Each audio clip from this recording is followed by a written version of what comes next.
Hello, hello.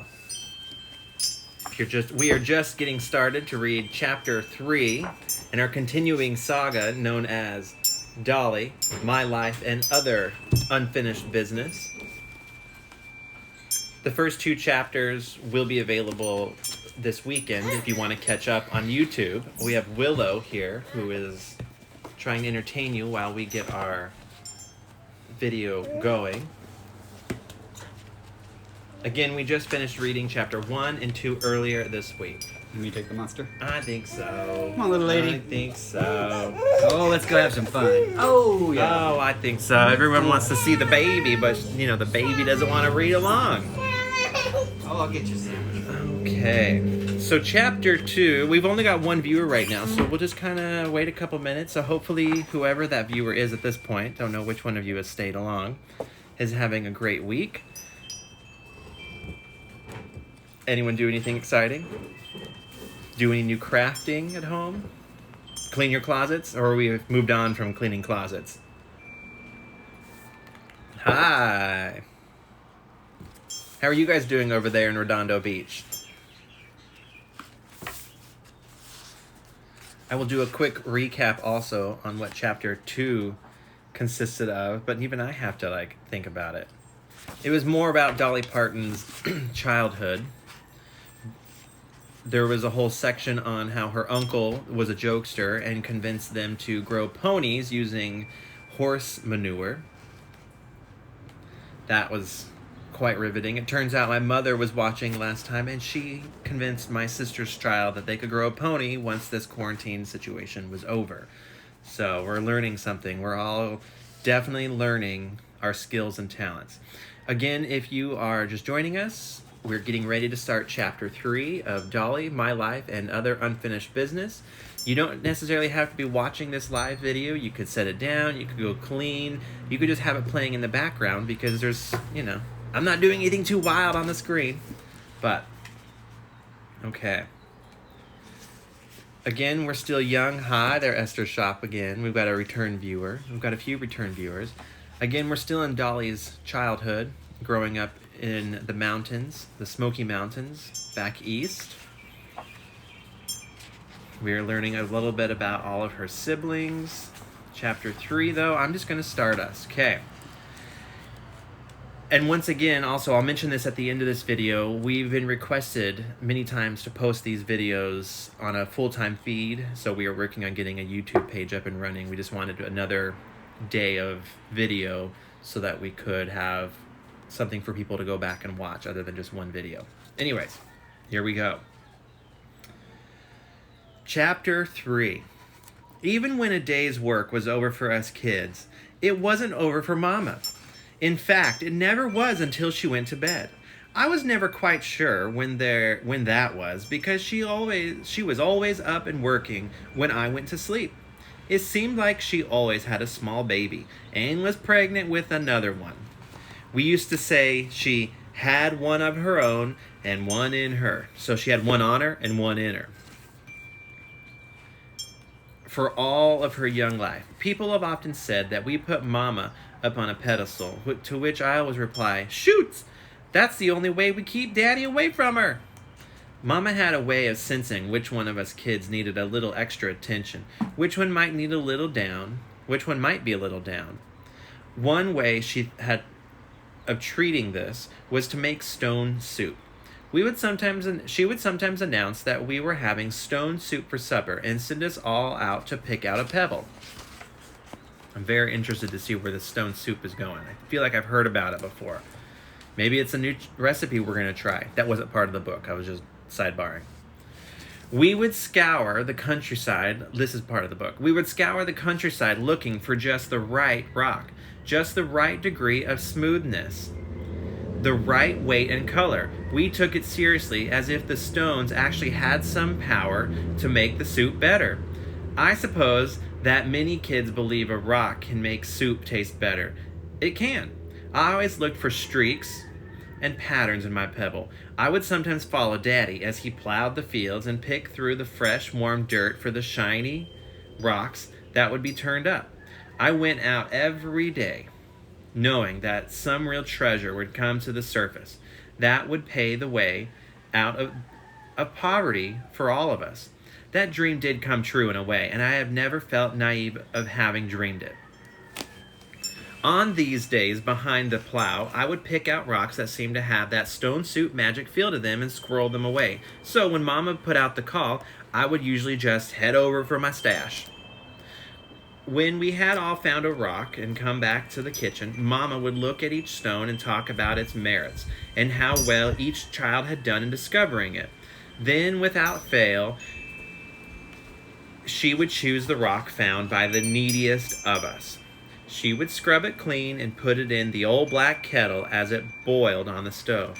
Of course, she would put in tomatoes and okra and potatoes and onions and salt pork.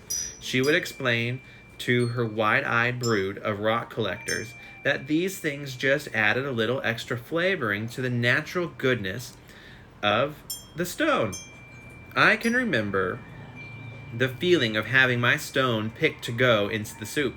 It's a warm feeling, a sense of being needed and of knowing, or at least believing, that you have had a hand in feeding your whole family for the day.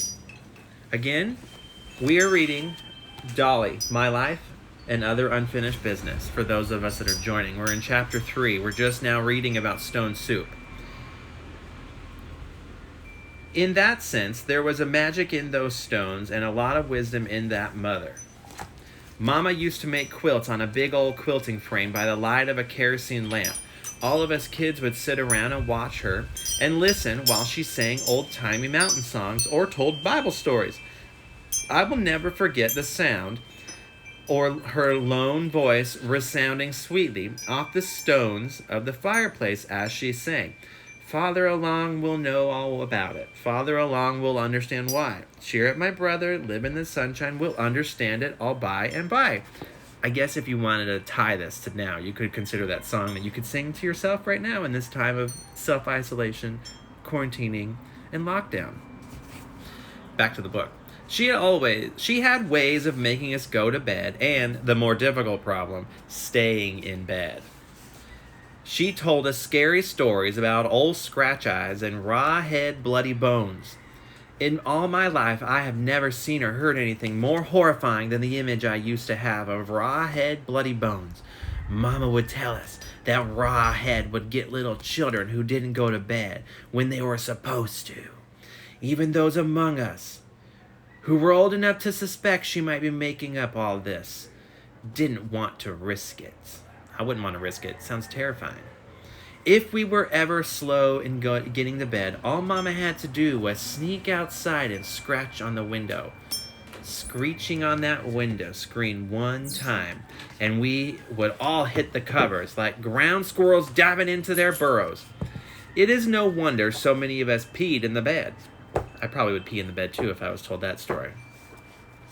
Who was going to get up to use the slop bucket, when raw-head bloody bones might grab you by the ankles the minute your feet hit the floor? My mother was not the only one who planted scary notions in the kids' heads. I can remember hearing some of my old folks talk about haints and tell some of the old tales that had been passed down through generations. Maybe parents always had trouble getting their kids to go to bed. Or maybe it was just human nature to create horrifying stories so the real horrors of survival in such a place didn't seem quite as frightening. Not all the horrors were imaginary. There were bobcats in the woods that seemed sometimes let out blood-curdling screams in the night. I later learned that those screams are often quite a part of the bobcat's lovemaking. This book goes up and down. I can't understand. We'll go from one scary moment to a story about spanking, and now we're just to lovemaking by bobcats. Which reminds me, is everyone watching Tiger King? We won't talk about it. This is not what we're here to talk about, but it is good. It's very good. We finished it. Okay, I'm not going to talk about it. Okay, back to this. Of course, knowing that gave them a completely different kind of fascination for me. Worse than the bobcats were the panthers, or as the mountain folk say, painters. I don't know how many of them actually exist, especially these days. But there were stories of how they had reached through cracks in the walls and grabbed the babies from their cribs. Certainly some of the old houses had cracks in the walls big enough for that. Even the adults seemed to be scared of the painters. I don't know if any of those baby snatching stories were true. I do know from my knowledge of the way things get stretched as they are passed on, that anything anywhere close to a story like that would be enough to give rise to at least 100 better ones. Although I was too young to understand a lot of what was going on at the time, I now know that Mama had a lot of health problems, which I am sure were not made any easier by having a baby every 9 months. Remember, Dolly Parton came from a very large family. She and Daddy had other problems too, as all couples do. Sometimes he'd be gone for days at a time. Sometimes Mama would go to telling a story or singing a sad song and she'd start to cry. Then we'd all cry. That's what being a family is all about, sharing good times. Misery, boredom, whatever. Those things brought us all closer. We're living those moments right now. Everybody knew that Mama sewed and made quilts. And they also knew we were poor as Job's turkey. I was going to say Job's turkey, but Job, same thing. Different people would save scraps of cloth and bring them by the house in boxes or bags. That's how quilting got started. It wasn't so much out of design, but as a way to use every scrap. If you're here on the island of Kauai, I'm going to do a sidebar. Vicky's Fabric over in Kapaa, down the street from our store here, is still open for business, and she does sell quilting and fabric and all that stuff. So if you need any supplies and you're on the island, you can go to Vicky's Fabrics in Kapaa. As far as I know, they're still open. They were allowed permission to stay open, and you can get your quilt on, especially after this story about quilting from Dolly Parton herself. Back to the story. Remember, this book is from the 90's, so a lot of it's outdated. One fall, when the wind began to get that chill to it, and the first wild geese could be heard in the evenings honking their way south, Mama began to make a coat. A lot of times when she made something out of patchwork, she would try to find scraps that matched as close as possible so that it wouldn't be so obvious. But she knew me and my personality, so she decided to make my coat out of the brightest. I think I know where this is going. Do y'all know where this is going? But she knew me and my personality, so she decided to make my coat out of the brightest, most different colors she could find. This was going to be a colorful coat with no apologies. It's a lot of work to tailor a coat for a child and line it all by hand, even if you cut it all out of one piece of cloth. You can imagine how much work it took to make one out of little pieces. I knew she was making it for me, so I watched her almost the entire time. She told me the story from the Bible about Joseph and the coat of many colors. Oh, this is going where we think it's going. Aren't y'all excited? We're learning the story of where that song came from. Okay, Joseph's coat was given to him as a sign that he was loved and special, and I felt the same way about mine. I watched how she folded every edge of every little piece under and sewed it with close stitches so that there wouldn't be any ragged seams. When there are so many kids in a family, you can imagine how a mother's time was to be divided up among them. So, to see my mother spending this much time to do something just for me was a special indeed. As soon as it started to look anything like a coat, I would beg her to let me put it on, and I would strut it in front of the fire in it, like some kind of patchwork peacock. I could tell the other kids were getting jealous. Probably not so much of the coat as of the attention I was getting from Mama. I started to understand how Joseph's brothers got so jealous of him, and they put him down a well and sold him into slavery. Bible story. Aside from Denver, I don't know if any of the other kids, Denver's her sibling, I don't know if any of the other kids would have actually sold me into slavery, but I could easily be in for a few spiteful pinches or hair pulling. I didn't care. After all, it was me they were being jealous of. And my beautiful coat. And it was beautiful. I remember the night My mama finished it. I wore it around the house until she made me take it off, and everybody got sick of telling me, with my none too subtle prodding, how beautiful it was. It's very beautiful, I bet. That night I almost never got to sleep. It was worse than Christmas Eve. I couldn't wait to wear my coat to school the next day. It wasn't really cold enough for a coat yet, but Mama let me wear it anyways. She could see it was no use trying to dissuade me. So off I went down the path, lickety-split. It's the only time in my life I have ever been anxious to get to school. I burst through the school doors like a multicolored whirlwind, wondering just how many people I could find to admire my coat. I was so proud of it. I wanted to be seen in it. I wanted to be noticed. See my new coat? I said to one boy. Again, I don't do a very good Dolly Parton voice, so I'm not going to try. See my new coat? I said to one boy. New, he sneered. It looks like a bunch of rags. My heart sank a little, but he was just one boy. Surely the others would see how wonderful and special my coat was. My heart sank further as other children poked fun at me and my coat. Soon, it turned into a whole room full of mocking faces, laughing, pointing, jeering at me, and my coat. I wanted to tell them the story of Mama had told me about Joseph, and how them understand and make them understand how special, how singular, how beautiful, but they would not hear it. My heart was broken. Heart was broken. Just reminding you, we're reading from the Dolly Parton book. I could not understand the cruelty, the ignorance that made them laugh at me that way. The teacher came in and noticed I was being picked on, so she tried to help. Don't you want to put your coat in the cloakroom? She suggested, but I would not. They would not shake my pride in my coat and my love for my mother, my faith in myself. I would not have it. I would sit there and be hot and wait for them. I would wait. I would wait until school was over, and I would walk proudly from the building wearing my coat like a banner of pride. I would walk with my head high into the autumn afternoon and show my coat to God. He knew how special it was, how special I was. He did. He liked the way it looked with his autumn leaves. He admired the way it complemented his evergreens and the rich brown earth of the path.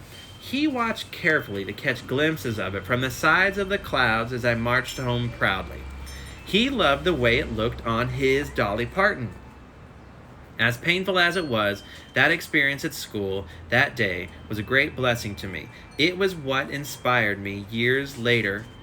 Here we go. This is the story.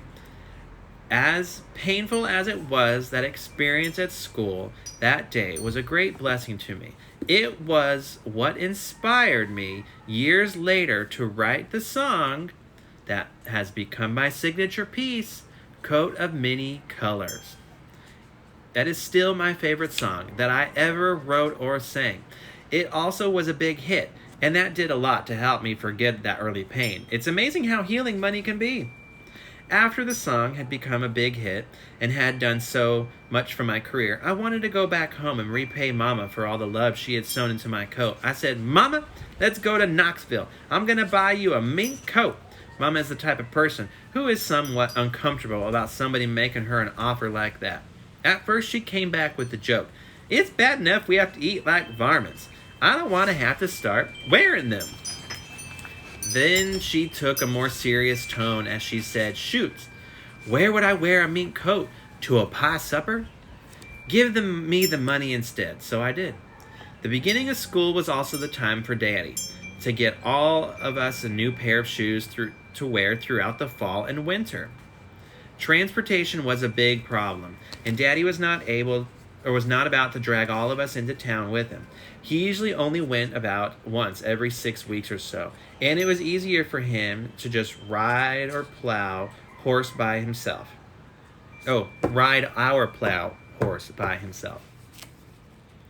So he would get out his knife and gather up a bunch of straight sticks, and then he would call each of us kids to him one at a time to have our foot measured. He would lay a stick along the length of each little foot and make a mark with it. Then he'd cut the stick and mark it with the name of the kid it had been cut for.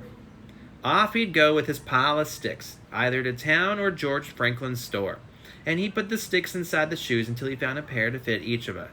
When we thought it was about time for Daddy to be getting home, we would begin to look up for him up the trail. Then finally, we would all pretty much gather in the yard, waiting to catch the first glimpse of him, eager to find out what kind of shoes we would give. There was really not much chance we would get anything other than brogans. These were sturdy, high-top leather shoes that usually had 3 or 4 pair of eyes in the bottom part and then several hooks up toward the top. They would take a lot of punishment, which was indeed what was in store for them from our brood. So, I feel like I'm reading really awkward today. We'll get through this. We'll get through chapter 3. Don't worry. Okay. So it was fitting that we have those shoes, although they often weren't quite fitting in terms of size. Daddy would finally come up the old road toward the house. By now, we could barely make out his silhouette in the evening shadows as he and the horse plodded along with the shoes tied together in pairs by their strings and slung over the horse's neck like saddlebags. Of course, we wanted to just start in grabbing, but Daddy would systematically take the stick out of each pair, look at the name of it, hand the pair of the kid for whom they had been prescribed. We put them on and laced them up and commenced clomping around the house in a ritual that, fortunately for Mama's nerves and the mice under the floorboards, only happened once a year. If anybody's shoes didn't fit, he or she would never tell Daddy. The prospect of having to stretch a pair of shoes a bit or wear extra socks to lace them up real tight seemed preferable to having Daddy take them back in exchange on his next trip. We would all rather have ill-fitting shoes than wait 6 weeks for another pair. So when asked how they fit, we always said, They just fit me, Daddy. They just fit me. Just, J-I-S-T. A kid can deal with blisters on his feet a lot easier than he can learn patience. If the shoes didn't fit, odds were 9 to 1 that they were too big. That is in part because it is impossible to put a stick into a shoe that's too short for it, and in part in keeping with that belief the mountain people had, my daddy among them, that kids should grow into things. The philosophy, along with the hated practice of handing down clothes, was the cornerstone of po folks. Economics. The way those old brogans held up, 2 or 3 kids might grow into the same pair. Having the new shoes meant that we could wear them to school with dignity. At least they were new and store-bought rather than old and homemade. There was one occasion when the embarrassment about being poor caused me trouble. My brother Denver was mean. He's my brother and I love him, and I wish I could say he was high-strung or just moody or make some other excuse.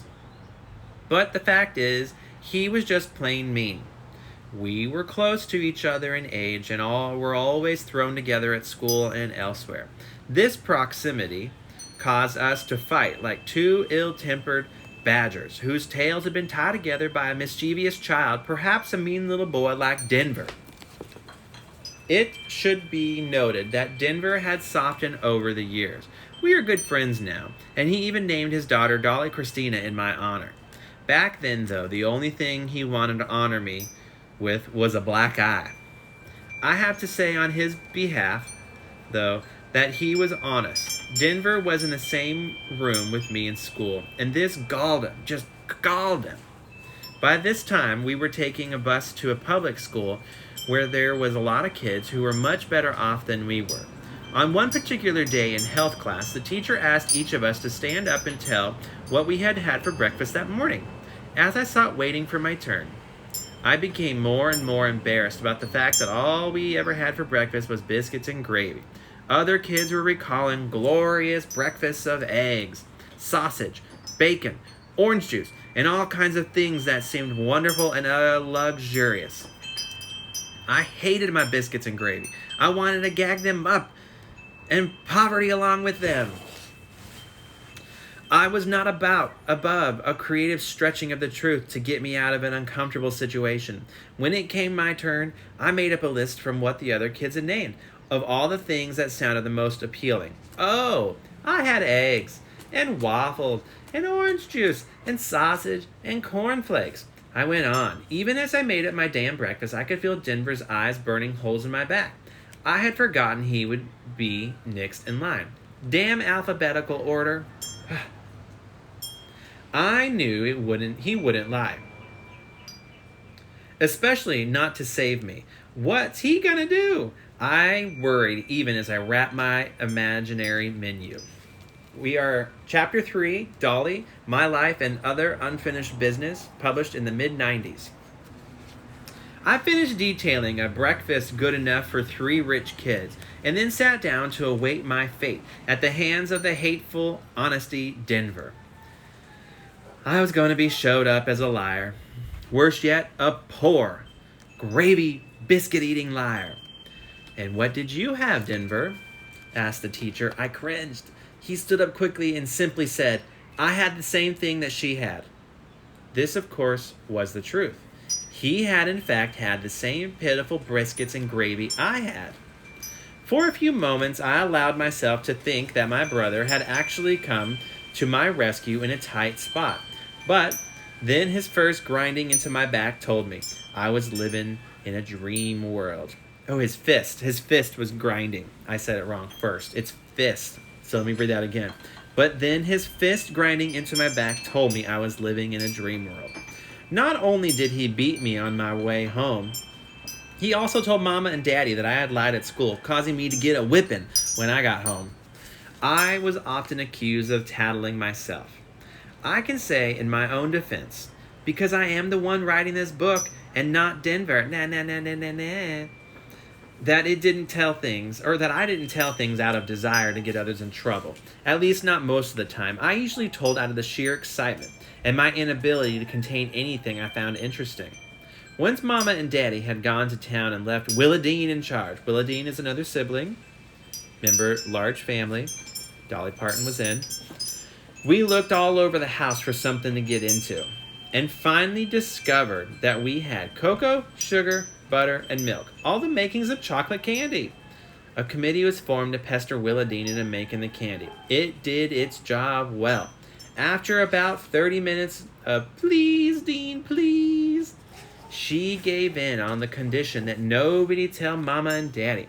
Of course we agreed to this. That's crazy. This was one sweet-starved group of young'uns that would have agreed to have some of their less favorite body parts amputated tomorrow for the promise of chocolatey candy today. Personally, I never cared that much for my left foot anyway. I watched every step of the way as my sister made the candy, made twice as delicious by the illegal nature of it. The chocolate smelled so good as it was brought to a boil and then poured onto a plate that eager, if none too sanitary fingers had helped to butter. Of course, we never really let it set properly. Mama and Daddy would be coming home, but that was just an excuse for the fact that we could not wait. First, the chocolate that remained in the pan had to be spooned and licked up and fought over until there was no trace remaining. Then there was that glorious plate full of goo. It was spooned and fingered and slid off the plate with the aid of the butter into one urchin mouth after another. Willadine all the while was nervous about the whole operation. She knew she would be the one held responsible if our sweet secret was discovered. She carefully washed the pot and the spoons and the other implements of legal confectionery. She even smelled them for chocolate giveaways after they had been dried. The cleanup had just been finished when Mama and Daddy pulled into the yard. Willadine surveyed the house for any signs of candy making and was in the process of fanning the smell at the back door with her apron when she was shocked to hear me in the front yard. I had rushed to the car as soon as the door opened and offered loudly in the most confident voice, "Mama, Mama, Mama, Dean didn't make no chocolate candy." Mama would not have even needed the traces of chocolate in the corners of my mouth to know exactly what had gone on. We were punished, but that could not remove the satisfying swell of chocolate candy from our stomachs. And all in all, it was easier than an amputation. I can remember what a wonderful thing candy was then, or any kind of sweets. I used to think that when I became a star, I would have candy and cakes and pies any time I felt like it.